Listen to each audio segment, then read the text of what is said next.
వాస్తవం ఏంటో విశ్లేషించేటప్పుడు వాస్తవిక దృక్పథంతో విశ్లేషించాలి. అవును.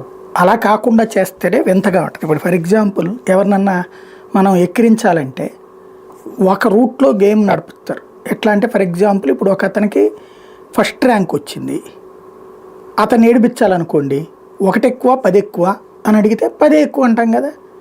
మరి అంతే ఫస్ట్ కదా. వస్తే గ్రేట్ ఏంటి అంటే ఏముంటుంది.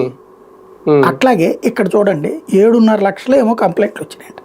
అవును. అందులో 3.5 భూములకు సంబంధించిన కంప్లైంట్లు లేనట. రెవెన్యూ శాఖకు సంబంధించి.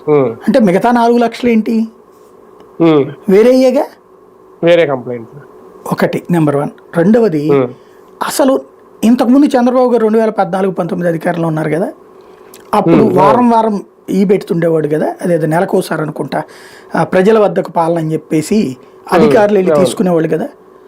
అప్పుడు వచ్చిన వాటిట్లో 100కి 85 నుంచి 90% భూముల వివాదాలు కాదు కనుక్కోండి. సివిల్ గొడవల భూముల వివాదం అనేటటువంటిది భూమి ఉన్నంత వరకు ఉంటుంది. అంతే.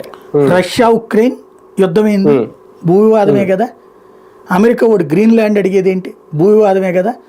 ఎప్పుడో ఇచ్చేసిన పనామా కాలువ అడిగేది ఏంటి భూ వివాదమే కదా. అవును. పాకిస్తాన్ వాడికి మనకి కాశ్మీర్ విషయం ఏంటి భూ వివాదమే కదా. అవును. అట్లాగే ఆఫ్ఘనిస్తాన్కి పాకిస్తాన్ గొడవ ఏంటి భూ వివాదమే కదా. భూమి అనేది